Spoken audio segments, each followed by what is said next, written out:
ఇక విద్యుత్ గురించి మాట్లాడాడు. ఆయన సూర్యాపేటలో మాట్లాడుతుంటే మైక్ ఆగింది. అసలు ఎంత సిగ్గులేనోడు అంటే నేను మళ్ళీ విద్యుత్ అధికారులు అడిగిన.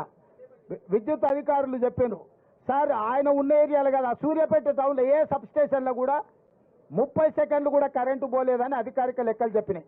ఆయన పెట్టుకున్నది కూడా జనరేటర్తో పెట్టుకున్నాడు. ఆయన పెట్టిన మైకు ఆడ పెట్టిన సమావేశాన్ని కరెంటు కనెక్షన్ లేదు, జనరేటర్ కనెక్షన్ ఉంది. నీ జనరేటర్లో ఎవడు పుల్ల పెట్టిండో, నీ పార్టీలో ఎవడు కట్టే పెట్టిండో, ఆ 3 అడుగుల జగదీశ్వర్ రెడ్డి పడనోళ్ళు ఆ జిల్లాలో బొచ్చడి మంది ఉన్నారు. ఎవడ కనెక్షన్ వీకిండో, ఎవడు కనెక్షన్ పెట్టిండో ఎవడికి తెలుసా? నీ దాంట్లో ఉన్న బొక్కలు నువ్వు చక్కగా చూసుకోక ఇక చూసినావు కరెంటు కాంగ్రెస్ వాళ్ళు తీసిరని. చంద్రశేఖర్ రావు, నేను నీకు ఒక మాట చెప్పదలుచుకున్నా.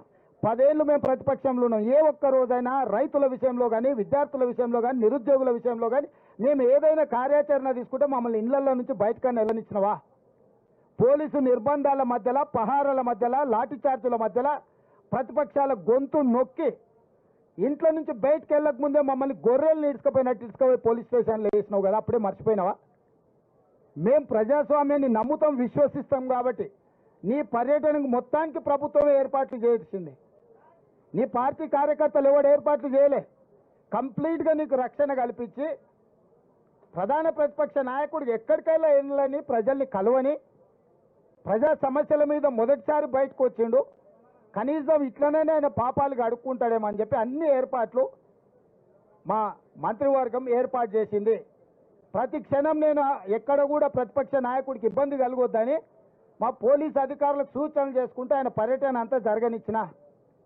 ఒకవేళ మేమే అనుకుంటే నువ్వు ఇంట్లోకి వెళ్ళి బయటకు వెళ్తుంటావా చంద్రశేఖరరావు?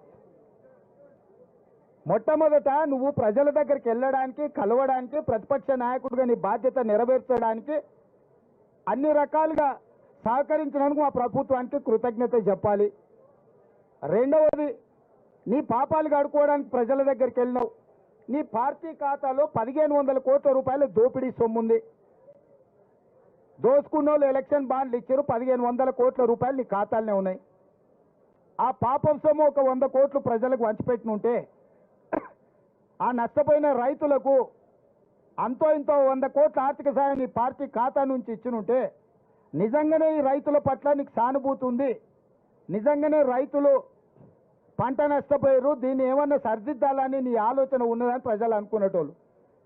ఎండిపోయింది ప్రజల పంట, దాని మీద కూడా రేపు పార్లమెంట్ ఎన్నికలలో లబ్ధి పొందాలని ఇట్లాంటి నక్కచిత్తుల వేషాలు ప్రజలకు తెలియవా?